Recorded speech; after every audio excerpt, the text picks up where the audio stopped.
And welcome to today's live IELTS class. I hope everybody has had a wonderful week and is looking forward to a relaxing, potentially productive, and definitely a very healthy weekend ahead. Students, in this class, we are looking at an IELTS listening section, part 3 and part 4. It's the most challenging parts of the listening section.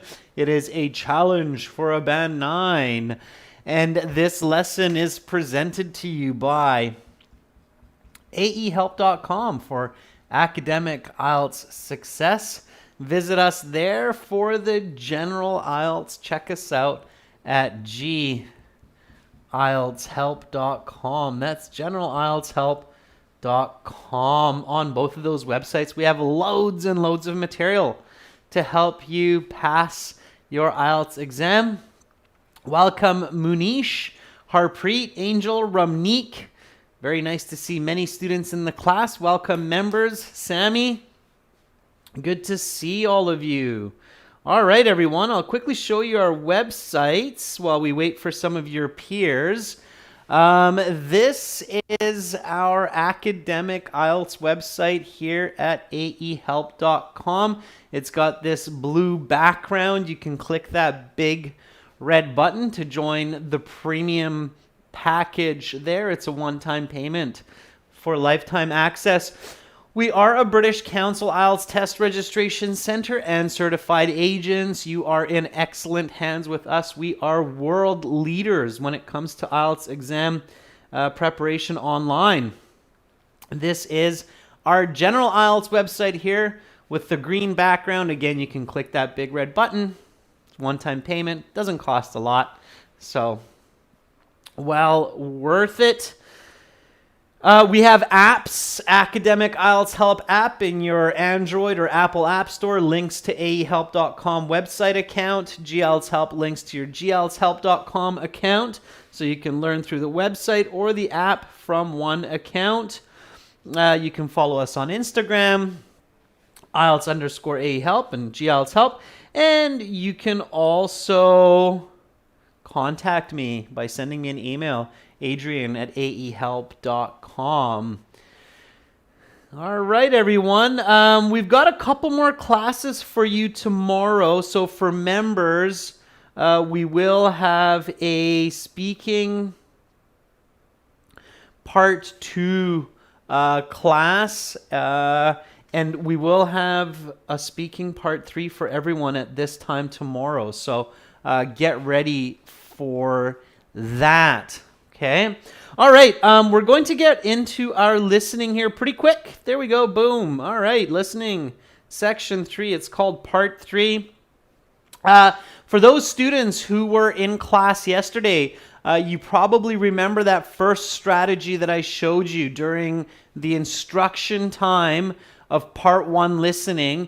You should look at the topics of part 2, part 3, part 4. We did that yesterday. So many of you probably remember that part 3 will be some kind of a discussion between a professor and a student, right?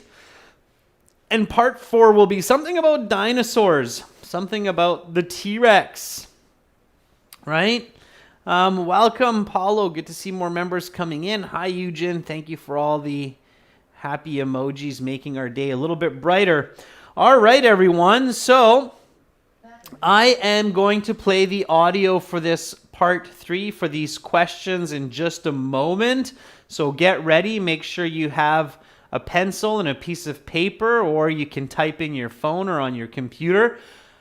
Please do not put the answers in the chat. I won't go through them until the end anyway. So don't put the answers in the chat because it's confusing for other students. So put them onto a separate piece of paper or in a separate document, and we will go through them together. I'm playing the audio through my headset and a really nice Bose speaker, but if it's quiet for you, turn up the volume, use a headset, okay? All right, so I'm going to hop over to our website here because you can find all of the audio on our website when you have a premium IELTS account. You have your My Student account. You log in. You have all of your wonderful materials, your computer-based practice exams, your full online interactive course, your study plans, your lesson videos in HD, and then boom, right there you have your IELTS audio CDs. And this is our second exam, so it's CD2, and it's part 3, so it's track 3, okay? And we're going to get right into it, so get ready to listen and answer some questions, okay? Here we go.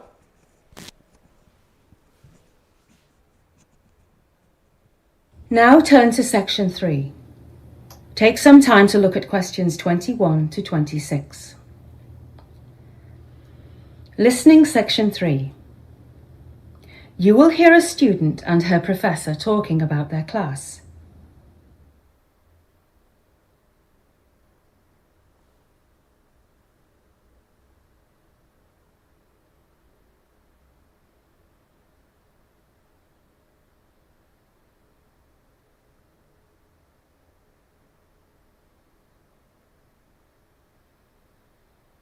Now listen carefully and answer questions 21 to 26. Come in, Laura. Thanks a lot for making the time to see me, Professor Gorman. As I mentioned in my email, I've been very ill this past week, and missing the first week of school is not a good way to start the term. Indeed, it's not a very good start at all, but I think you can overcome it. You had a good grade in my course last term, and I'm sure this absence is just a bump in the road as far as this term goes. Now, what would you like to discuss? Well, I don't even have a syllabus, so maybe you could give me one and then we could go over it in some detail. Yes, that would be sensible. Let me grab your syllabus. Here you go. As you see, the class meets each Monday and Thursday from 10 to 11:30 in room A313 of the Juliet building. Do you know where that is? Yes, the Juliet building is right next to the Student Union building, correct? Yes, that's right. Okay, so next are my office hours. I hold them each Monday and Wednesday from 2:30 to 4 in the afternoon. If these do not work for you, feel free to send me an email and we can make arrangements to meet at another time. Now, let's discuss the books you'll need. As you see on the syllabus, there are 2 books you'll need for this course. You need not purchase either of them, however, as there are several copies of each available in the library. I like keeping my books for future reference, so I would prefer to buy both books. Are they available in the bookshop? The first one is, but the second one must be purchased from Buster's Books. Do you know where Buster's Books is located? Roughly, but do you have an address? Yes. The address is 3419 Young Street in Brighton. Right, I know where that is. Do you know how much the books cost, approximately? I think the one at the university bookshop is about £20 and the one at Buster's is about £15. So that's a total of £35 for the 2 of them. You now have some time to look at questions 27 to 30.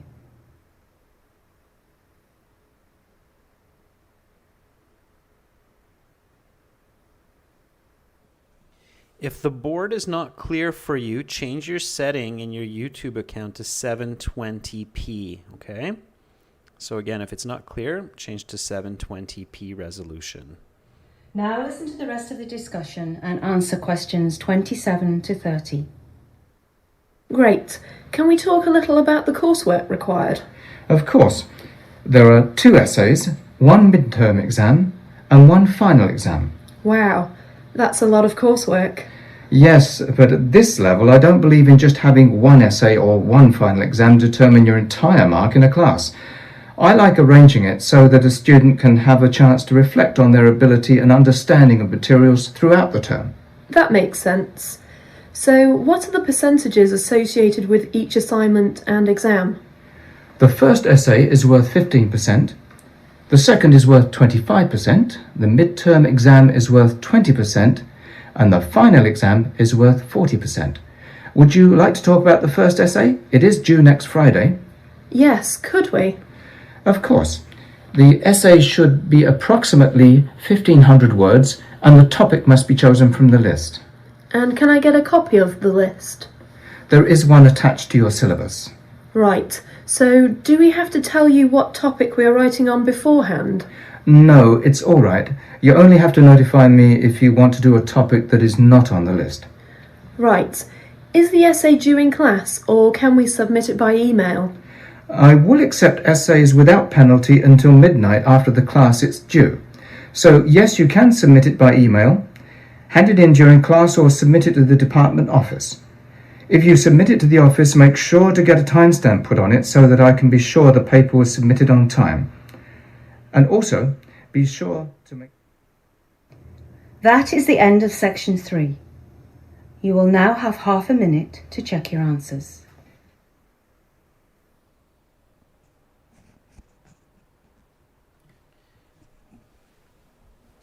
All right, students, and always use that half minute to check your answers. Pay attention to the instruction in each question. Don't make simple mistakes. That's always painful to lose marks on those. Okay, let's go through these together now. So again, students, in the future, do not put your answers in the chat, because if you're putting wrong answers in there, it looks bad and it's confusing. Okay, here we go. So let's do it now. Give me your answers. Okay, so question 21, choose the correct letter A, B, or C. So it's multiple choice. Why does the student go to see the professor? Okay. Now with multiple choice, the strategy is always to listen for the answer. Do not look at the choices hoping that the correct answer will jump out. Instead, think about the question, change it to a statement, and listen for the answer. So is it that she has been in the hospital? Is it that she has been ill, or she registered late? Which one is the correct answer here? The correct answer is that she has been ill. So B is the correct answer. She said, I missed the first couple of weeks because I was sick. So she's missed some of the first classes because she has been sick, right? Okay, so B is the correct answer for that one. Okay, all right. And then they decide to go over the course syllabus. The course syllabus is what you receive in the first day of your classes at university, which outlines the important information for your course, starting, of course, with class times. So class times are something and something. Now, by this Thursday here, we can tell that this is going to be a day of the week. It's 10 to 11:30, so these are 90-minute classes. And Akshay says the correct answer here is Monday. Yes, it is. It's Monday. And Mon is actually the easiest way to write this. Okay, so you need a capital M, but you don't have to write the full word Monday. You can abbreviate days of the week and months of the year. And this is a good little trick to know, because sometimes the answers are coming very quickly after each other. So using the short form is faster. Okay, so M-O-N, Mun, is the fastest. You don't have to write the full word Monday. You save yourself the word day. Okay, it's faster. All right, and the location. So that's, of course, another important piece of information for the class. What building it's in. So where is this? It's in room A313. And which building? Okay, Sammy says it's the Juliet building. Sammy is using the English spelling. And that's okay. If somebody were to spell this name, because it is a French name as well, if somebody spelt it as Juliet, like that, I'm sure they would give it to you for that as well. Many people do spell their name this way, so Juliet, okay? What's important is that you need to have a capital J. So you need a big J here, because it is a name, even when it's the name of a building. If you wrote a small J, you would get that wrong. It's not the Junior building, it's the Juliet building. Okay? All right. So, and they said it twice. They don't spell it. So it's not like part one where they will spell it. They will not spell common names like Juliet or Mike or Frank.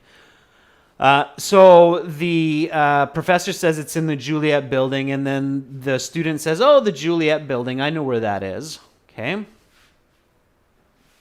All right. So the next question was dealing with the topic rather than the answer. So for these ones, it was the actual detailed information, and here it's the topic. So we had class times, we had location, and here we have a missing piece, and the missing piece here is office hours. It's not office house, it's office hours. If you wrote it all lowercase, it's okay, but notice how here they're writing these uppercase, like location. So it's a good idea to kind of be concise. In books, you have a capital B here. So I would use capitals, but if you wrote it with lowercase, it is a common noun, office hours. It would be okay. Your spelling has to be correct, and it has to be both words. So office hours. You could abbreviate hours to HRS, office hours. That would be okay as well. Gunjan, if you just write office, that would not be correct because it's unclear. Okay, office what? So office hours, you need both words. There is no score here for just writing office. You would not pick up the mark. Okay. Pawan, you can write all the words in capitals, but remember it's slower and it's easier to make spelling mistakes. So I recommend only doing that in the paper-based exam when you're transferring answers to your answer sheet. Okay. All right. So the required books, and they talk a lot about this. So the required books, book 1, it's available at the bookshop. How much does it cost? So what's the cost here? Yeah, the cost is £20, and you only need the number 20 because they have the symbol for pounds. And from our experience, IELTS will actually take away a mark, which is kind of strange, but it's true, if you double up on words. So since they give you the symbol pounds like this, and always use the symbol instead of the word, because they give you the symbol pounds, okay, you do not need to include that in your answer. So here you just simply put 20, okay?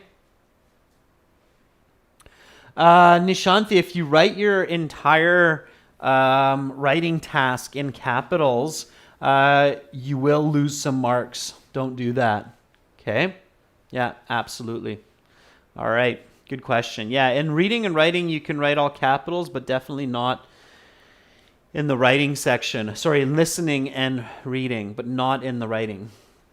Okay, book 2. Book 2 is available at some kind of a bookshop, and you can tell it's got to be capital because the B here is capital as well. So where is this book 2 available? Yeah, Buster's Books. Very good. And it's Buster's Books. Yeah, I mean, technically you would want that apostrophe to show that it's possessive. So it's the books that belong to Buster. So it's Buster's Books. But it could possibly be a plural. I don't think IELTS will take marks if you wrote it like this or like this. This is the safest way to show the possessive, Buster's Books. But if you wrote it as plural, like many Busters, then I think IELTS will give that to you as well because that's not clear. So the name of the bookshop could be presented both ways. I don't think they will be hard on you for that as long as you have the S on the end, okay? So Buster's Books.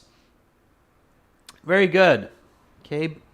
And then the coursework. So the first essay is worth 15%. The midterm exam is worth 20%. Whatever this is worth 40%.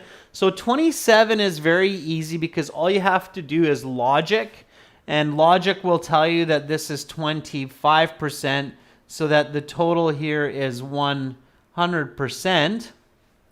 Okay? So the second essay is worth 25%. That makes sense. Again, you don't have to write percent or the symbol because you have it right there. Okay? So all you need is the number 25. Okay, and then the last part of this syllabus is question 28. So we have our first essay, we have our second essay, we have a midterm exam, and what do we have as the last one here? That's right, Pavan, it is critical thinking, okay, or logical thinking, absolutely.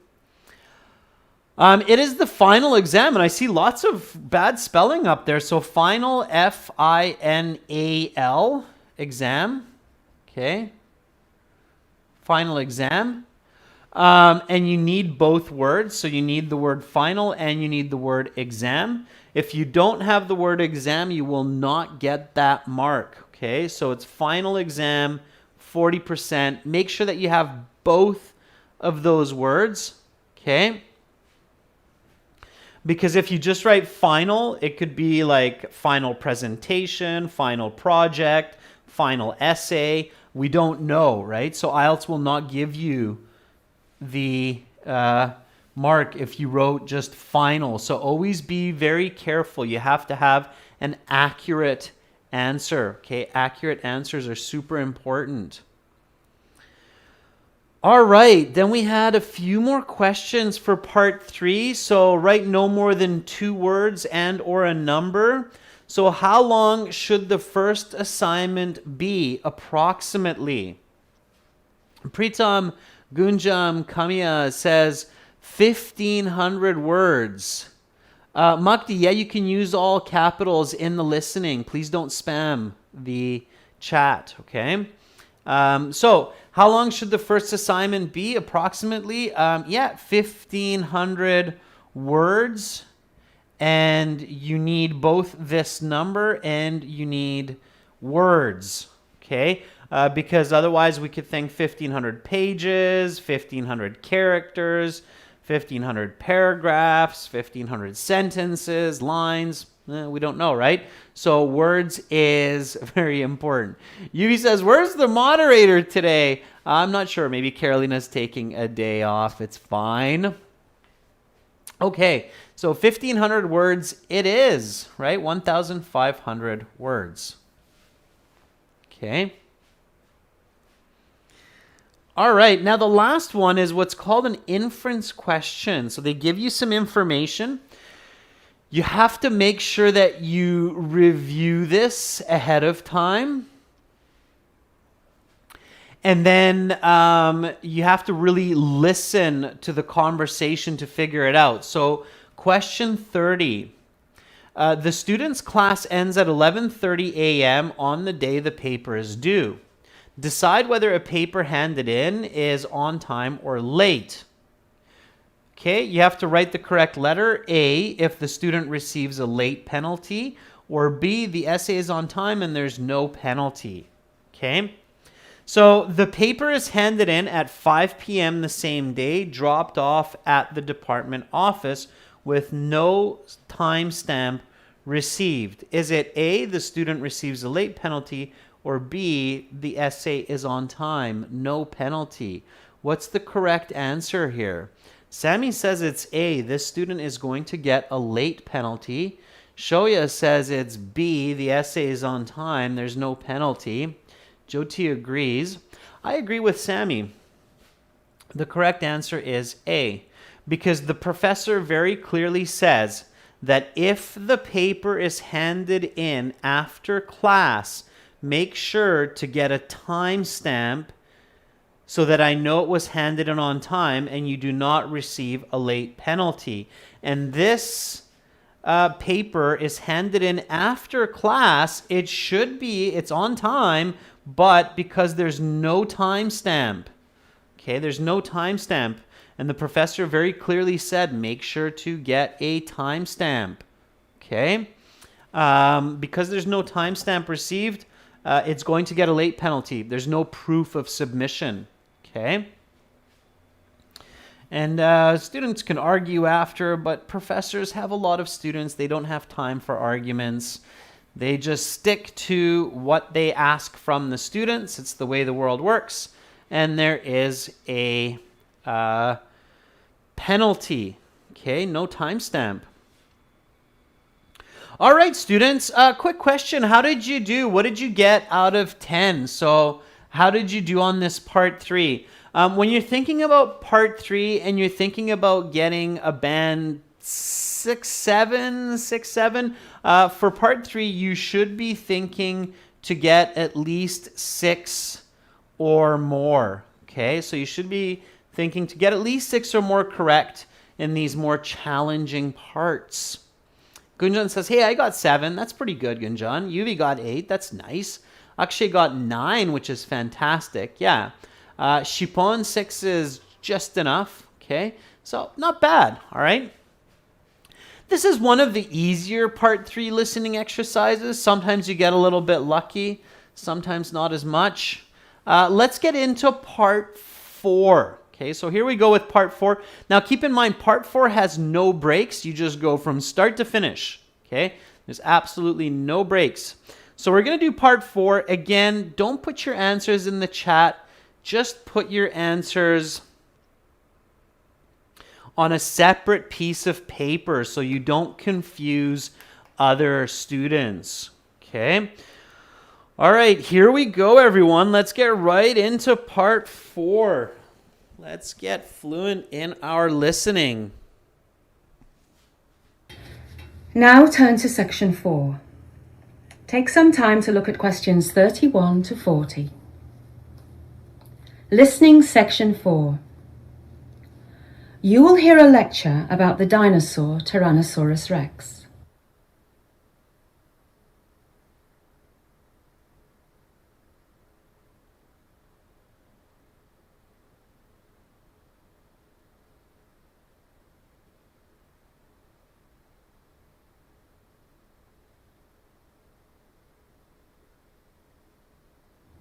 Now listen carefully and answer questions 31 to 40. Good evening, class.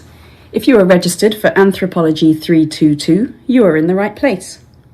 Today we will be talking about the most famous of all dinosaurs, Tyrannosaurus rex, or T-Rex as it is commonly referred to. This dinosaur has a fearsome reputation, mainly due to popular culture films and books. In this class, we will be discussing the facts regarding the Tyrannosaurus rex, as opposed to its Hollywood depiction. Tyrannosaurus rex lived from approximately 80 to 65 million years ago. Of course, the reason it died out 65 million years ago is the same reason all of the dinosaurs died out at that time: a massive asteroid which hit the Earth and destroyed almost all life. The period in which the Tyrannosaurus rex lived is known as the Late Cretaceous period. This reality is in contrast to fictional portrayals, which often cast the T-Rex as living in the Jurassic period. In fact, T-Rex did not come to be until 65 million years after the end of the Jurassic period.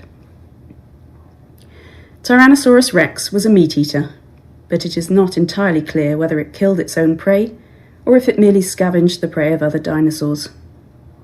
In our minds, we imagine T-Rex fighting to the death with other dinosaurs, but it is not known for sure whether this is the truth. Tyrannosaurus rex was a large dinosaur, not nearly the largest, mind you, but still large by any standards of modern-day wildlife. The dinosaur's length was approximately 12 meters, its height could reach 6 meters, and it weighed anywhere between 5 and 7 tons. That weight is the equivalent of about 80 average-sized human beings. If humans had been around back then, we would have been the perfect size for an afternoon snack. The location of T-Rex fossils discovered is very interesting. They have been found in western North America, as far south as Texas and as far north as Alberta, and they have also been found in eastern Asia, mainly in Mongolia. How is this possible? How can fossils be found in such different regions of the world? The answer is what geologists call continental drift. The continents have not always been in the same location. They have shifted, and around the time of T-Rex, Western North America and Eastern Asia were connected. This explains perfectly the discovery of the fossils in the different locations. One of the more well-known interesting facts about Tyrannosaurus rex is that it had extremely short arms. They measured only about 1 meter long, which is very short when you consider the size of the dinosaur. To put such small arms in perspective, it would be as if humans had arms that measured only 10 centimeters. What use would they be? Well, that is one of the questions that has led scientists to believe that T-Rex was a scavenger and not a predator. It is very difficult to believe that it could have been an effective predator, with arms being so important for hunting. Another fact that leads scientists to believe T-Rex was a scavenger was its extremely strong sense of smell. This enabled T-Rex to smell carcasses over long distances, giving it a big advantage as a scavenger. On the other side of the argument, T-Rex had very large serrated teeth, which would have been perfect for tearing through the tough skin of other dinosaurs. If T-Rex was a pure scavenger, it may not have required such teeth. Another interesting point about their teeth was that they were replaceable over time. Unlike humans, who grow only 2 sets in a lifetime, T-Rex's teeth could be replaced over and over throughout a lifetime. Again, this is evidence that they were, at least in part, likely predatory. That is the end of section 4. You will now have half a minute to check your answers.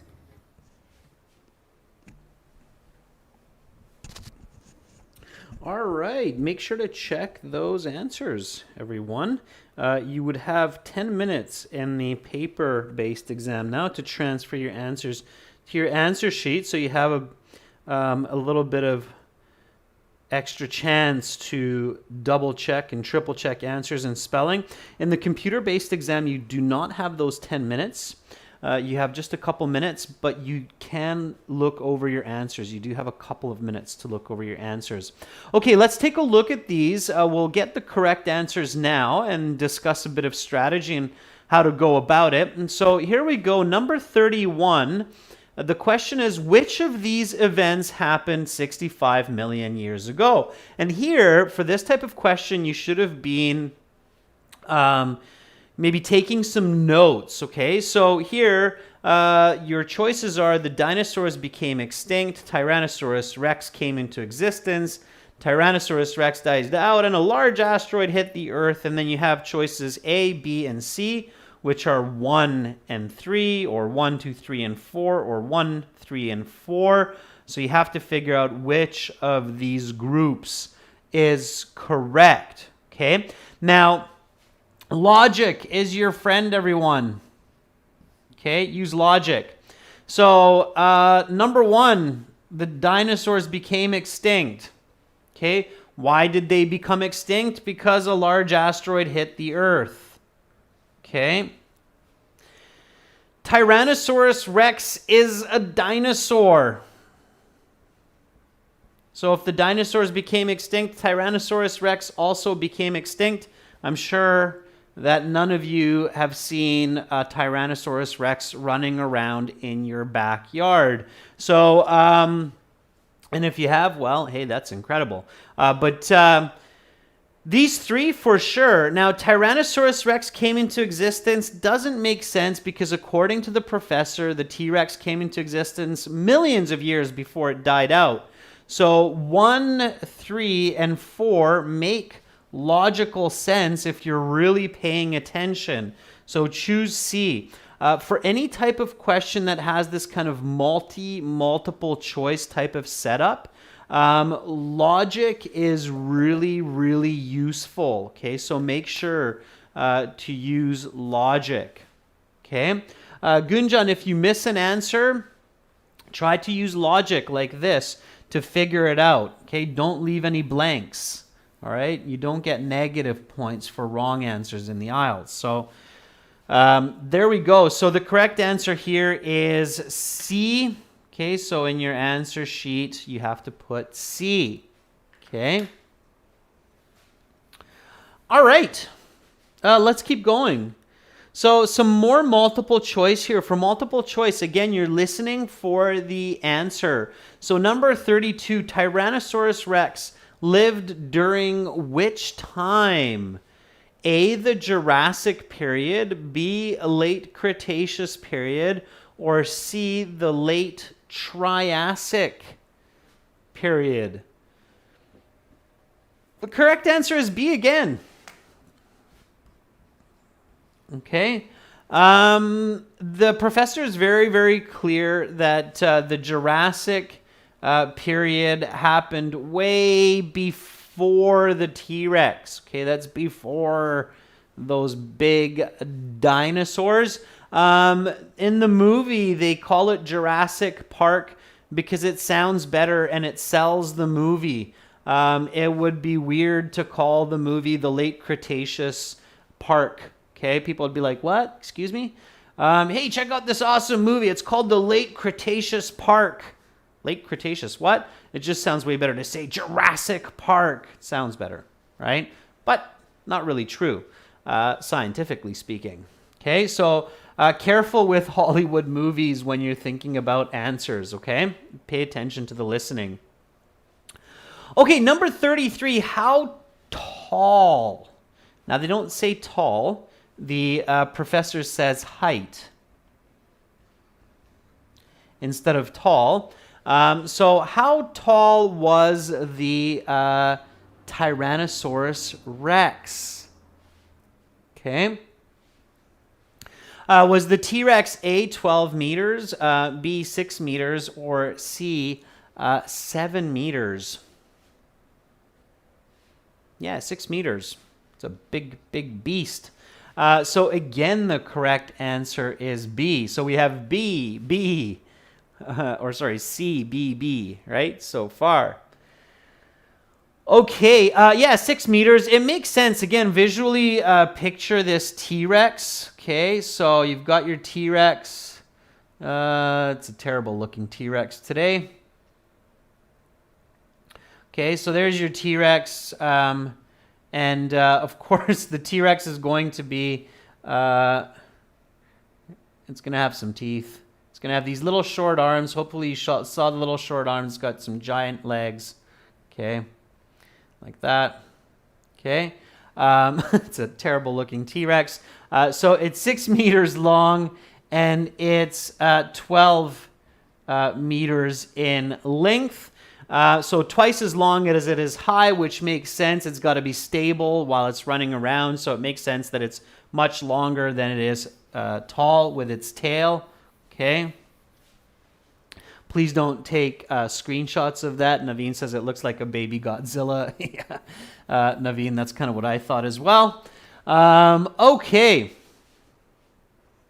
So B was the correct answer there. Okay, again, use logic. Obviously, animals are generally speaking, unless we're talking about humans, longer than they are tall for stability. Okay. All right. Now, we had this fill in the blank. So the theory which best explains why fossils are found in very different regions of the world is called what? Okay. Angel says it's continental drift. Harpreet agrees that it's continental drift. Hoang, thanks for the T-Rex emojis. I was wondering whether or not those would exist. Continental drift is correct, and you need both words here. So continental drift. Okay. Drift means to float and to move. And the word continent, like North America, South America, Asia, Africa, Antarctica, it's continent. The adjective is continental. Okay, so learn the word continent if you don't know it, and learn the adjective continental. Intercontinental flight means you take an airplane and you fly from Asia to North America. It's an intercontinental flight. Okay. All right, so here it's continental drift. Okay, and then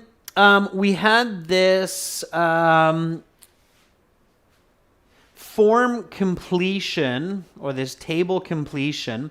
And the question says, right, no more than 2 words for each answer. But really, it's just one word because it says Tyrannosaurus Rex, predator or scavenger, okay? And it had extremely something arms. Arms are important for hunting, so the conclusion is that it's either a scavenger or a predator. So really pay attention to the headings: evidence, implication, conclusion. So the evidence is extremely short, UV, poo, quiller. Yes, very good. And it's a common noun, so you can just write small letters. It had extremely short arms, little 10 centimeter for humans arms, right? Arms are important for hunting. So if it has extremely short arms, is it a scavenger? Is it a predator? A predator is a hunter.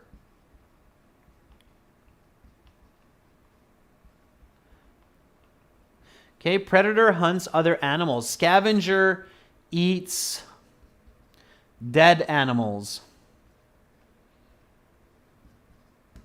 Like a vulture, that bird that circles in the sky and then finds dead animals, okay? So if it had extremely short arms, and arms are important for hunting, the conclusion is that it's a scavenger. Don't make spelling mistakes. It's right there. Scavenger. Okay?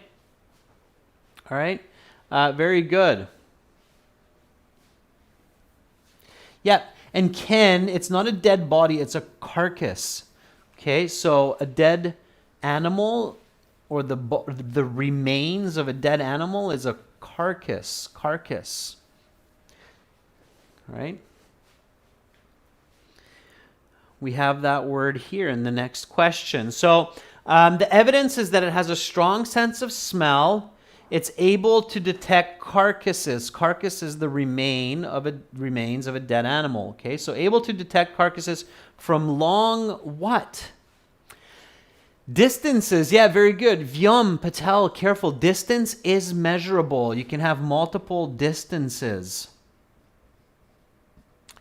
And it is plural in this case, so it's distances. You have to have the S from long distances. Scavenger.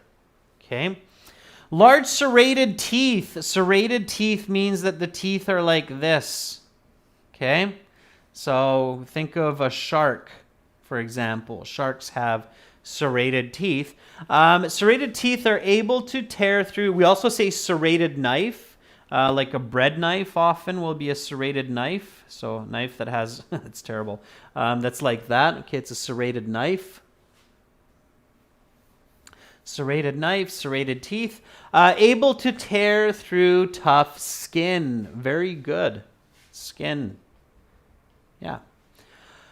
Okay, and if it has these large serrated teeth that are able to tear through tough skin, the T-Rex might have been what? Maybe not a scavenger, but instead of a scavenger, it might have been 39.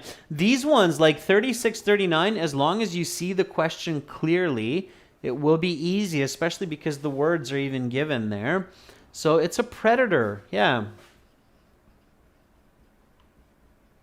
Very good. Okay, and its teeth weren't just serrated. There was something else that was interesting about their teeth, and that's the answer to number 40. So number 40, something about their teeth. Did not have to be careful with their teeth, and they were predators. What kind of teeth did they have? Sammy says they were replaceable. Yeah, exactly. Replaceable. Okay, they can be replaced. So breaks a tooth, no problem. Grows another one. Okay, I wish we were able to do that as humans. Dentists would be out of work, but yeah, replaceable teeth. Replaceable teeth. I've heard of humans now that are being born with 3 sets of teeth. It's kind of an interesting phenomenon. We have 2 sets of teeth in our lifetimes, but some people have 3, is what I've heard. Okay, cool. So we're done part 4. Now, here's my question to you. How did you do? And I'm sure there are some students who were here yesterday for part 1 and part 2 as well. So how did you do? What was your raw score out of 40? This is your raw score. Okay, so for parts 1, 2, 3, and 4, what was your raw score? How did you do overall? Sammy says, I got 35, which is great. Students, if you want to check how you did, we have a calculator for you on our website where you can convert your scores. So check it out. It's at the bottom. Okay. So at the bottom here, you have a link. It's called a score calculator. And then here you can type in, like Sammy said, 35. So you can type in 35, and that will say that, hey, Sammy got a band 8. Okay. Shadow Dark Pro says 36. That is still a band 8. Angel 37 would also be. Pooh said, I got 29. Pooh 29 is a 6.5. Okay. Vyom Patel says, I got 33 between today and yesterday. 33 is a band 7.5, okay? So check out that score calculator. Use it along with all of the other fantastic tools on the website. Hemant, good luck on your exam. The key to not being nervous is get a good night's rest, have a good breakfast, and remember, you can't learn English in 24 hours, so you know all the English right now that you can possibly have for the test. So don't worry about it. Just do your best. Remember, the sun will shine tomorrow, because if it doesn't, IELTS is the least of your worries. All right. That's it for today. Tomorrow, everyone, we will have speaking part 2 and speaking part 3 practice. And for those of you doing your exams this weekend, the best of luck. Again, check out aehelp.com for academic IELTS and glshelp.com for general IELTS. There are lots of great tips, strategies, 100 hours of video lessons, an interactive course, connected apps for your phone, mobile, lots and lots there. That's it for today. Good luck, Gunjam, on your exam tomorrow. Good luck to everybody who's doing their tests again. Have a lovely evening. Remember to get some rest. Okay, getting some rest is important as well for your test day. Much love to all of you wherever you are in the world. Remember, you're beautiful, brilliant people. Don't let anyone tell you otherwise. I'm Adrian. I'm signing out from Victoria. Bye.